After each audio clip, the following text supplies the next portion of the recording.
Now this is it. So we have two options, one for men, it's called vasectomy, and then we have another for women, which is called tubal ligation.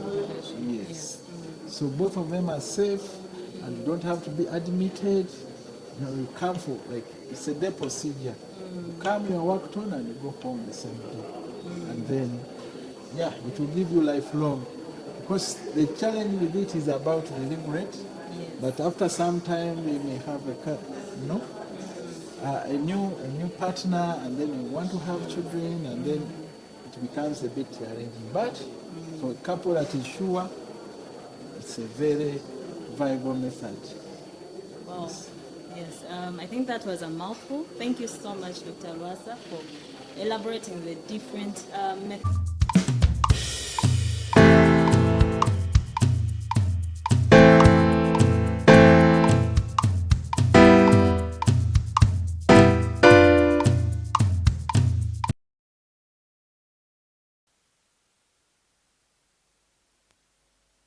Concerning medical matters and health-related matters. I'm Dr. Stasio Patience, an obstetrician and gynecologist, and here in the studio with me is Dr. Rwasa. He'll be introducing himself. Today we are mainly talking about family planning, debunking the myths, talking about different side effects, and bringing to you the information so that you can be educated other than following what people are saying on Google and the different channels. Yes, Dr. Rwasa, you are welcome. Thank you. Yes, so Dr. Rwasa, would you like to introduce yourself and tell the viewers who you are, what you do? Yes, before we start. Yes, thank you, Dr. Asasira. My name is Rwasa Joel. I am an obstetrician and gynecologist. I work with Kawempe National Referral Hospital. I am a member of the Association of Obstetricians and Gynecologists, but also a member of Uganda Medical Association. We are very glad to have you here. Thank you. So let's dive right in. Today we are talking about family planning. So, Dr. Rwasa, in simple terms, what is family planning to the viewer that is out there? Yes, so family planning is basically a couple's choice. They put up interventions or modalities or things they do to have children when they want, have the number they want, have the spacing they want, and after having the number they want and the space and everything, they stop when they want. And recently there is even another call that in family planning we should also help those ones who want to have children and have maybe gotten challenges. So that is basically family planning. Yes, thank you so much. I think he has clearly elaborated what family planning is and what it is not. Dr. Rwasa, can you tell us about the different family planning options that we have in Uganda currently? Yes, so I can basically maybe differentiate them into two. There is what we call the natural. That means you don't have to have any medicines or modalities or equipment. So those natural ones include those that we know that are reliable. We have the lactation amenorrhea. We know that when women are breastfeeding for the first 6 months and they are exclusively breastfeeding, they are not giving the child anything else, and they are within the 6 months and the period has not returned, that is enough to protect her from getting pregnant in those 6 months. And then the next natural method is called fertility awareness method. So this one has a few modifications, but a woman uses schedules or symptoms to detect when she's most likely at a high risk of getting pregnant and avoids those having intercourse on those days, or uses another method on those days. So if she can use symptoms, we look at maybe basal temperature, maybe look at the consistency of the discharge, the vaginal discharge, or sometimes they use the calendar and they predict that these ones are my unsafe days. There I avoid. And then the other days we can have intercourse as much as you want. Now, those are the two best natural methods. Then for the artificial methods, we can also have them into two. We have the hormonal and non-hormonal. Or we can differentiate them into the short-term acting reversible and the long-term acting reversible methods. So when you talk about the short-term, these are things that will not take more than, on our market, 3 months. Okay? So there we can have the condoms, male and female condoms. We can have the daily pill taken every day. The pills are of two types. Locally, we say there is one for those who are breastfeeding. It has one type of hormone, and then there is that for non-breastfeeding. It has two types of hormones, but both of them are taken daily at about the same time. Then we can have the injectable. There are two types of injections. One can be injected by a health worker. You come every 3 months and they inject you. Or there's another that can be injected by the client themselves. So you come to the facility, they teach you how to inject yourself, and after satisfying us that you can actually administer safely the injection, we can give you maybe a supply for maybe another 3 dosing. Okay? So that one is also there. It's called Cyana on the market. But basically they have the same drug. Then we can have another injectable that we don't commonly use, which can have also two hormones.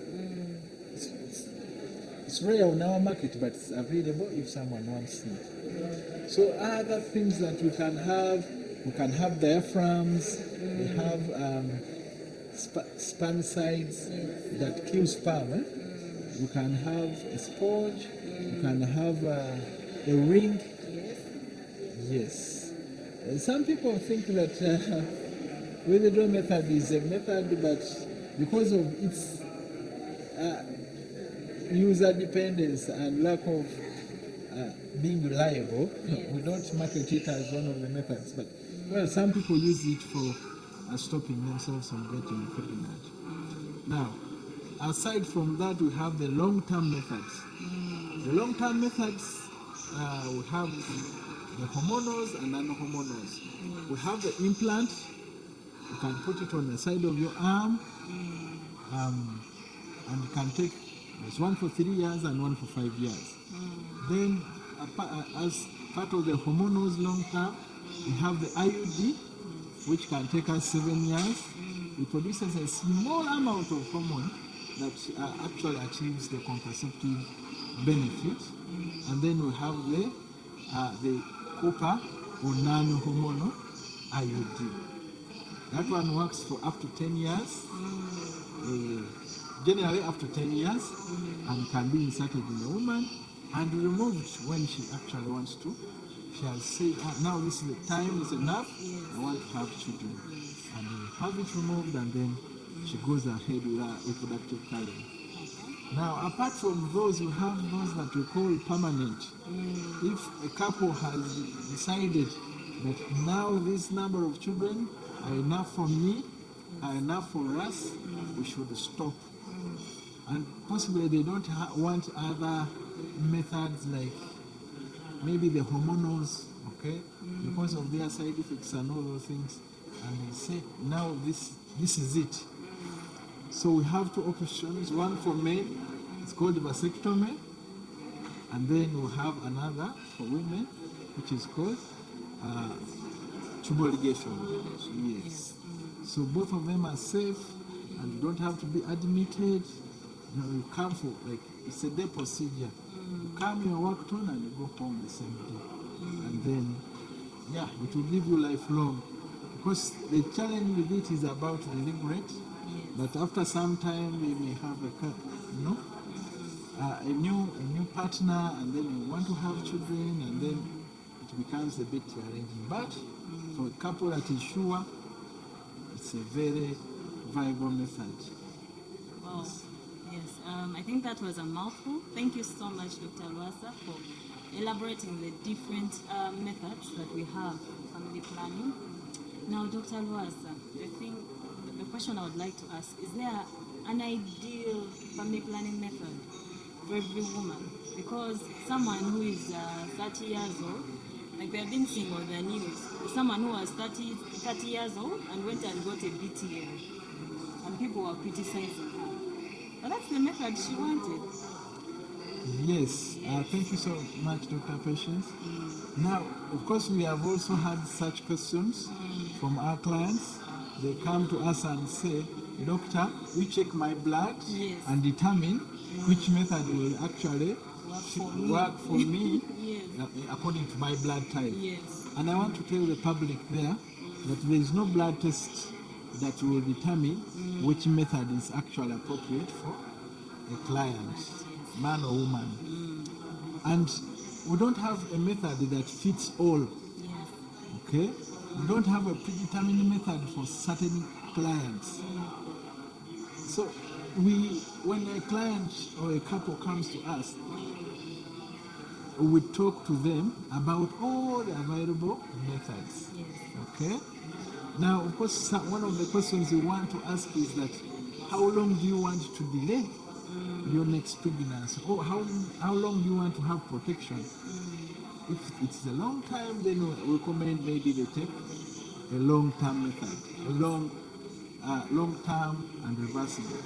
If it is for a short period, then they can.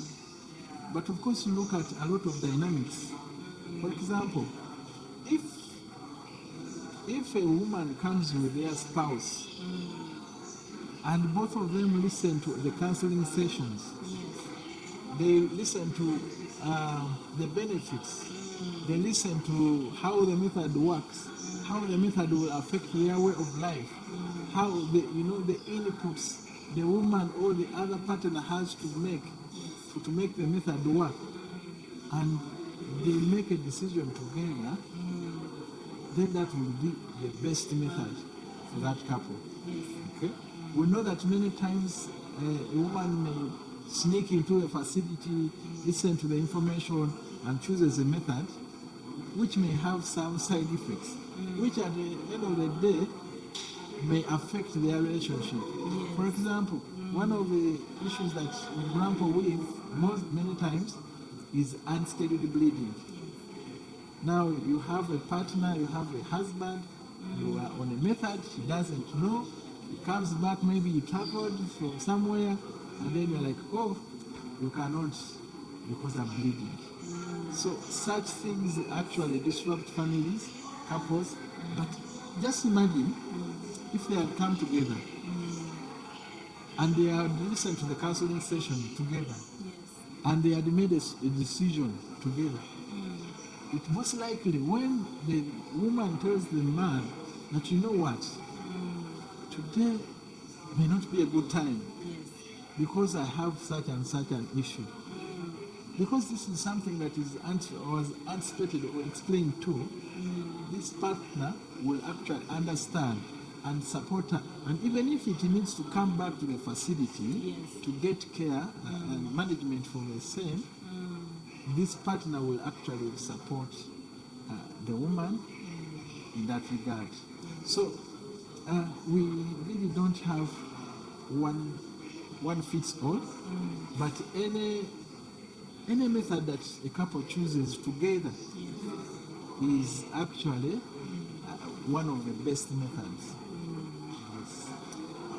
But also maybe when we see these women and understand their life and everything, we can advise depending on their lifestyle, But also depending on because some of these methods, apart from contraception, they have non-contraceptive benefits. I'll give you an example. If a woman comes to us, or a couple comes to us, Yes. and they want a method, but one of the things that they grapple with is maybe a heavy menstrual flow. Yes. Huh? A heavy menstrual flow. Or maybe they get a lot of pain during their period. Or it's not heavy, but it takes for so many days. Now, after understanding this, you can advise on a method that one will give them contraception, two helps them reduce the flow, three helps them reduce the pain. Yes. Three birds, one stone. So, I mean, it depends on the patient before you or the client before you, the communication you have, the understanding, the characteristics of the woman, and then you help them make an informed decision. Wow, well said indeed. Thank you. You've tackled a bit about male involvement in family planning. Some rumors, I'll call them rumors because they are not based on evidence, have been passing around saying that vasectomy reduces the sexual drive of men. That when a man goes and he does a vasectomy, they tie his tubes, he will lose his sexual drive. Dr. Ross, what do you have to say on that? So I want to declare categorically Yes. that is a myth that is unfounded by evidence and has not been supported by actually what we see with our clients. You see, there is an issue with fertility. Many people think that fertility, actually society thinks that fertility is a woman issue. Yes, very true. If a couple cannot conceive, the first culprit is the woman. Even her, as if like you, you would say, maybe I have a problem. Yes, maybe I have a problem. You wouldn't even consider that it could be your partner, or it could be a combined issue. Yes. Okay? So I want to say that one, fertility is not a woman's issue.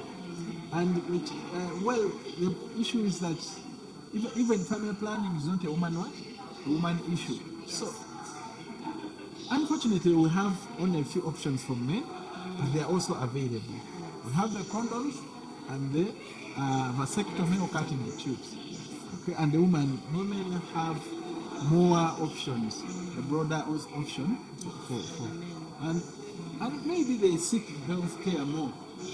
Women seek health care more, so they are more in contact with health care. But then I want to say that vasectomy does not reduce the sexual performance of the man. What it does, in essence, is to interrupt the communications between where the semen, the sperm is kept, the seminal vesicles, to the urethra where the semen and the sperm now combined comes out from. And what actually causes or is in relation with function are the hormones, the testosterone, which keeps being produced until a man dies. That means where the sperm are being produced and do not come out, it does not affect whether the testosterone or the male hormone is being produced and also doing its function. Okay? So the man who has a vasectomy will perform as good as that one who has not had a vasectomy. Thank you so much, Dr. Vasa. Now to our dear viewers, if you could give them maybe a take-home message. If they forget everything, what shouldn't they forget? What should they remember from what you have said? Yes, so I want to say that family planning actually is a human right. It's an essential human right. Yes, it is. And it is best if a couple decides. But even if it's not a couple and it's an individual, it's also that individual's right to make a decision to have children when they want, space with how they want, have the number they want, and stop when they want. But also, family planning should be able to help you have children if you have had challenges not to. Wow, wow, wow. That was a very profound statement, and I am very happy and glad to have had my teacher with me in the studio. He has taught me almost everything I know about family planning. So viewers, there you have it. That was us.